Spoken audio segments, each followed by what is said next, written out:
Today we will begin with the module analysis of power electronic converters, and the first lecture on it is going to be analysis of a buck converter. So, the first step in converter design is that you have to choose a suitable power electronic topology for that particular application. Now, there are many applications of power electronic converters, and depending on the applications, in a given application also there are many topologies which can be used. You have to select the one which fits your purpose. There are many choices, there is no specific answer to it that which topology is the best topology. You can compare them, and depending on the cost and design factors and several other factors that come during the analysis, you can choose the suitable power electronic topology for a particular application. For example, if there is, let us say, a battery charging application. So, for battery charging mostly I will be using DC to DC converters. Now, if it is a buck type application where a battery voltage is less than what is the DC voltage that is available at the input side, then there also you have many choices. You can use isolated converters, non-isolated converters. Even if you choose non-isolated, among them also there are different topologies. So, depending on your application, what are the requirements of it, you have to understand that, and then based on it you choose a suitable power electronic topology. Now, once you have chosen one particular topology, you have to analyze it. You have to understand its operation, because then only you will be able to design it. So, the first step of converter design is to choose the topology for the particular application and then understand its operation, that is basically to analyze the converter. Now, there are many converters and there are many applications, and in this design course it is not possible for us to discuss all of them. So, what I will do is I will take buck converter and edge bridge converter as an example to explain you how to analyze the converters from perspective of design, and then we will be also taking these two converters again and again for explaining the design concepts. So, first let us begin with the analysis of buck converter. So, buck converter, this is the circuit that is shown here.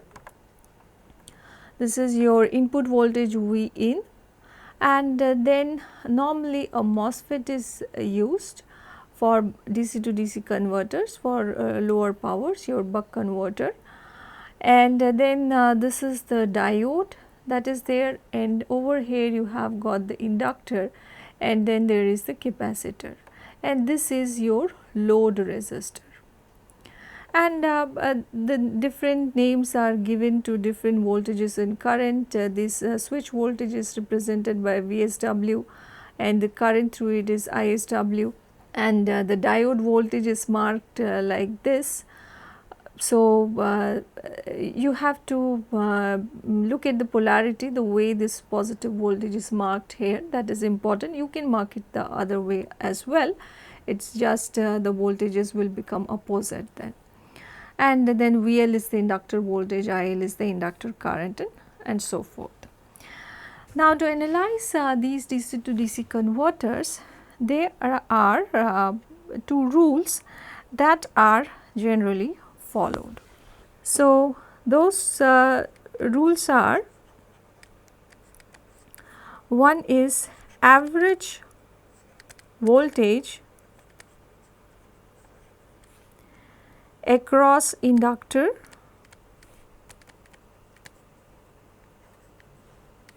is 0, and second, average current through the capacitor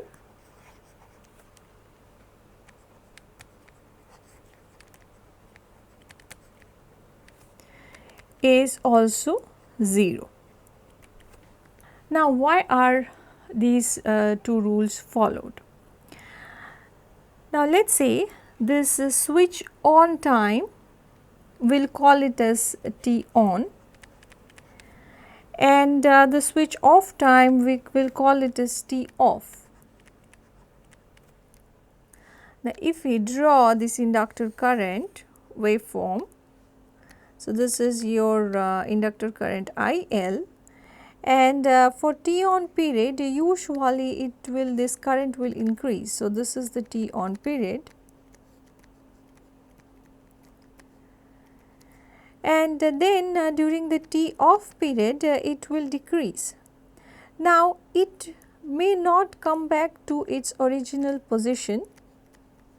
Suppose it does not come back.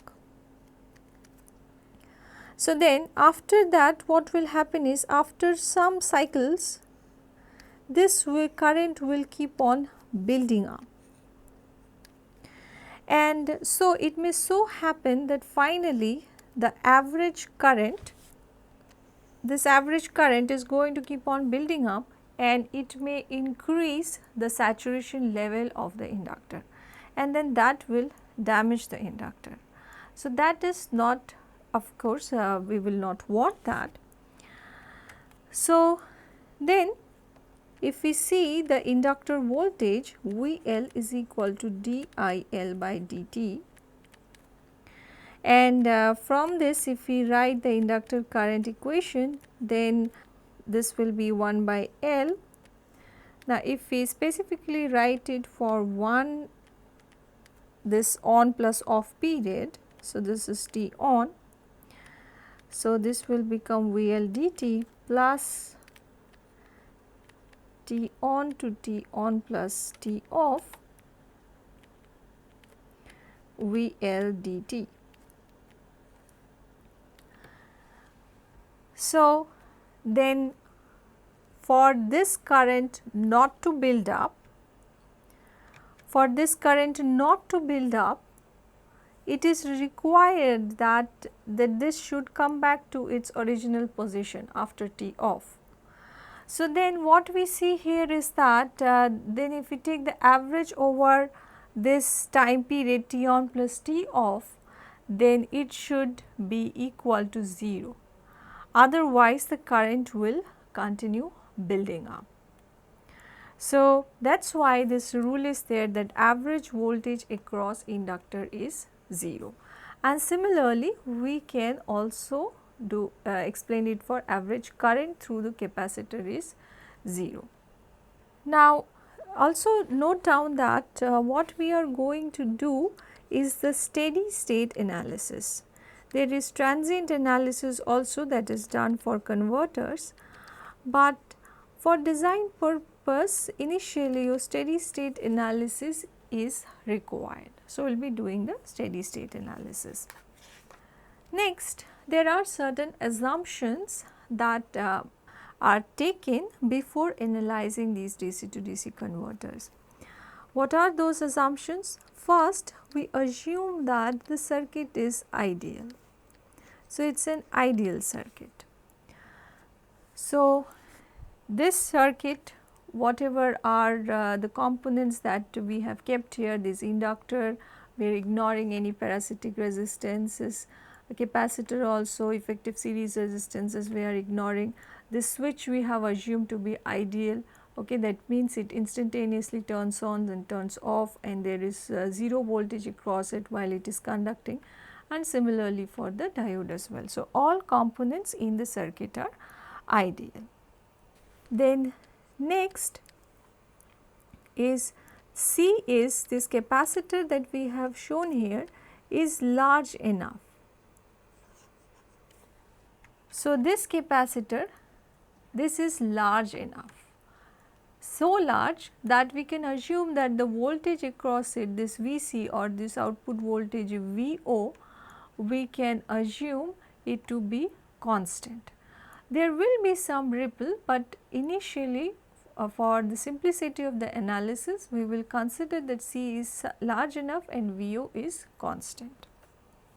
So, that is what it implies is that Vo is constant, and so we can also say that your IO is also constant, this load current.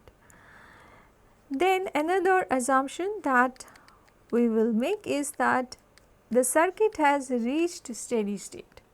So, the circuit has reached steady state, and what it means is that this V in is greater than V o. This is what is there in your buck converter. So, that is why we are assuming here V in is greater than V o. If it is would have been boost converter, we would have assumed V o is greater than V in and so forth. Then I o, this I have already written, is V o by R and is a constant.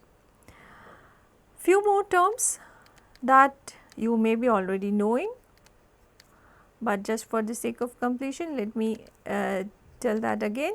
Fs is the switching frequency,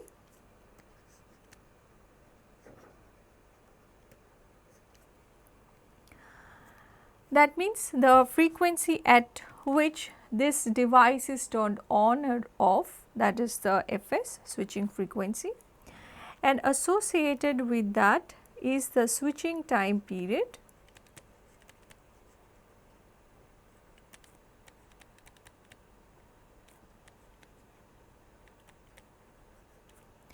Ts, which is equal to 1 by Fs. Then we define another term, duty ratio, and this duty ratio is defined as D is equal to T on by Ts. T on is the time for which the switch is on. So, T on divided by the total switching time period is the duty ratio. And obviously, you can see that the D will be always between 0 to 1. Let us look into the equivalent circuits. Let us analyze what happens when the switch is turned on and when the switch is turned off. So, since we are assuming things to be ideal, when the switch gets turned on, we can assume this to be a short. The MOSFET, you consider it as a short. And then what we observe is that since this is a short, the voltage that appears over here is this source voltage V in, and that will make the diode reverse biased. So, the current will simply then flow through the inductor and through these capacitors and resistors. So, if we have to draw the equivalent circuit, then this equivalent circuit will look like this.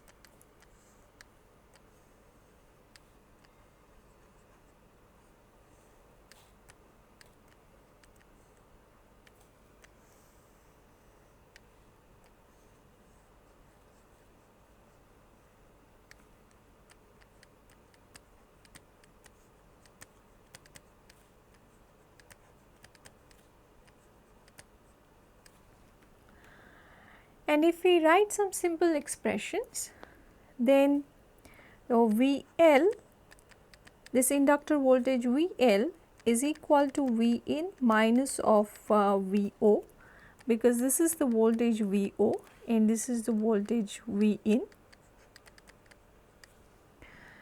and this we know that can be written as dL dIL by dt. This is equal to V in minus of VO. So, since this voltage is a DC voltage, we can assume this DIL, this change in current, to be linear. So, this then can be written as delta IL, and this time period is DTS, because this is the on time period of the switch, and we have already defined the duty ratio. So, T on will be equal to DTS. So, this will be equal to V in minus of VO by L, and so what it implies is that delta IL can be written as equal to V in minus VO, this into DTS by L. So, this is the expression for the ripple in the inductor current. Now, this expression we will be using later on for a design purpose. Now, let us see what is the voltage across the device. So, what we see here is that that here the voltage is 0 when the switch is on, and the voltage across the diode when the switch is on is equal to V in. Current through the diode at that time is 0, and the current through the switch is the same as the inductor current. So, then we can write it that your VSW equal to 0, VD equal to V in, and ISW equal to IL, and ID equal to 0 while the switch is on. And also one more thing that you have to observe is that V in is greater than VO, that is what we had assumed before. So, that means this change in current is going to be positive. So, while the switch is on, delta IL is positive, and that means that IL increases linearly.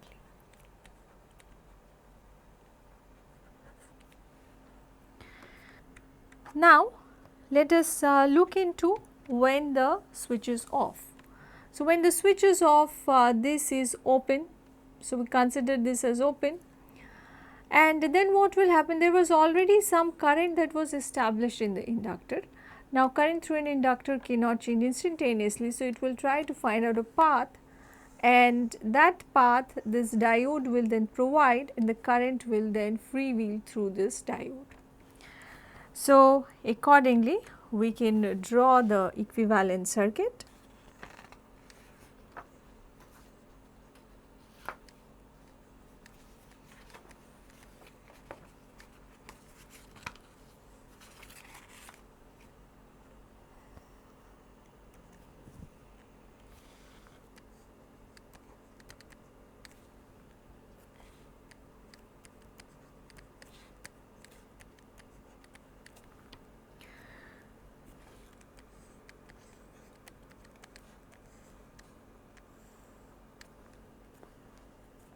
So, now again we can write the voltage across the inductor. If you apply KVL, what will come out? It will be equal to minus of VO, and so L DIL by dt then is equal to minus of VO.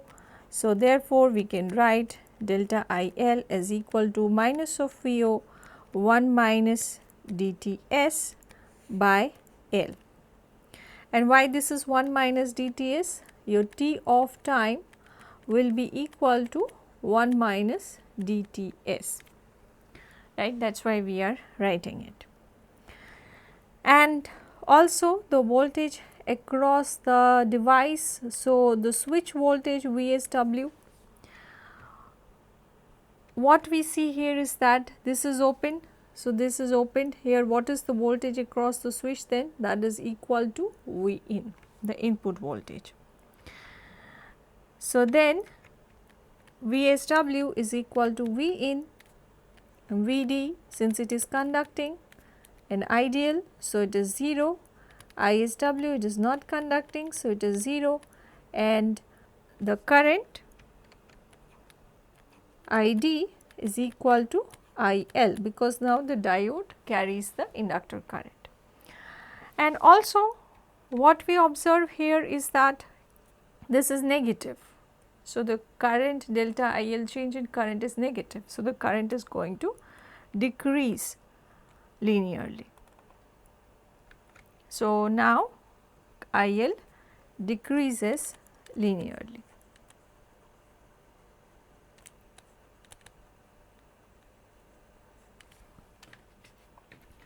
So, we did all these things. Now, let us find out the expression for duty ratio. How do we calculate the duty ratio based on certain input and output voltages that we may be given with.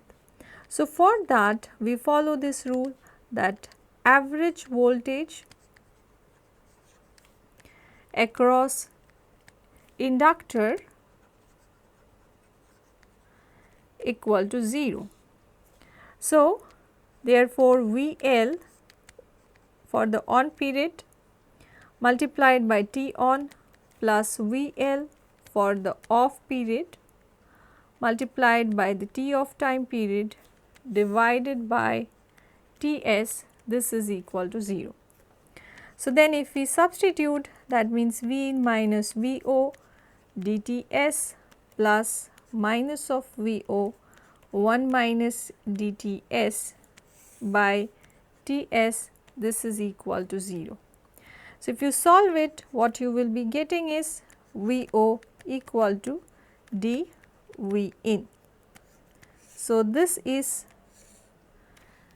the expression for duty ratio that you obtain from here, VO equal to dV in. So, if you have a given input voltage and you want a particular output voltage, then you can calculate the duty ratio using this expression. Now, let us look into the waveforms. So, this is this gate pulse, alright. So, this is the time period for which your switch is on and this is the time period for which the switch is off. Now, during the on time period, we know that the current is increasing, we saw that. So, that is what is drawn here, and then the current comes back to its original position, because that is the rule that we are following. And during that time your this voltage across inductor is V in minus VO, all that we just saw, and when the switch is off, the voltage across the inductor is minus VO, that also by analyzing the equivalent circuit you get it. Voltage across the diode when the switch is on is V in, we just saw now, that is what is plotted, and when it is switch is off, at that time the diode conducts, and so this is equal to 0, the diode voltage. And similarly for the switch voltage also we see the waveforms are drawn. And the switch current, this is what you can say that it is same as the inductor current here, right.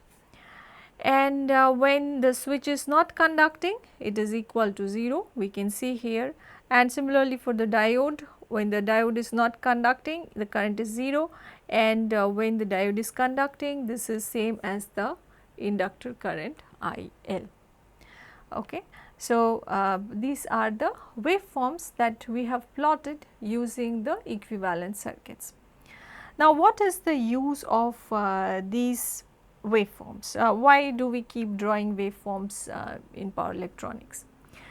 Now, looking at these waveforms, what you can observe is that the voltage the diode has to block is the input voltage, and the voltage the switch has to block is also equal to the input voltage in case of buck converter. So, when you have to choose the rating of the diode and the switch, the voltage rating, it has to be minimum equal to the input voltage, and also the current they have to carry has to be minimum equal to the maximum peak of the inductor current. Okay. So, that gives us the ratings of the devices. So, then also one thing that we can see here is this ripple in the inductor current. So, this is the ripple.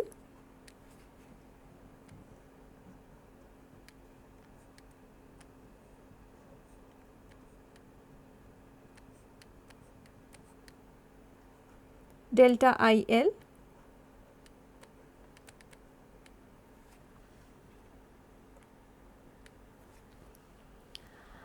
and then there is this average of it.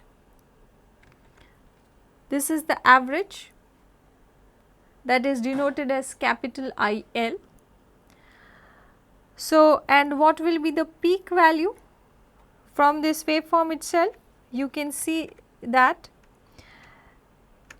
the peak value is going to be equal to IL plus delta IL by 2. So, the current rating of the devices has to be equal to this. This gives you the current rating. And also the inductor also has to withstand this ripple, and also the current rating of the inductor has to be equal to this minimum equal to this peak current rating, which is capital IL plus delta IL by 2, and the voltage rating of the devices is equal to V in. So, that is your switch and diode voltage ratings.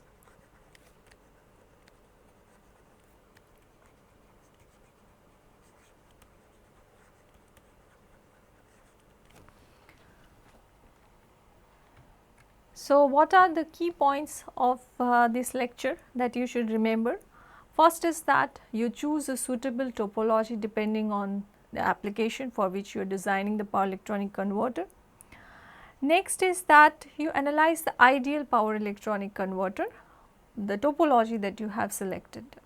Initial stage you do not have to introduce non-idealities, you analyze the ideal circuit, you find out what are the different possible equivalent circuits in it, you can draw the waveforms analyzing the equivalent circuits, and from there you get the first idea of what is the device ratings and the component ratings that you require, the voltage and current levels, and you should also be able to find out the expressions for duty ratios.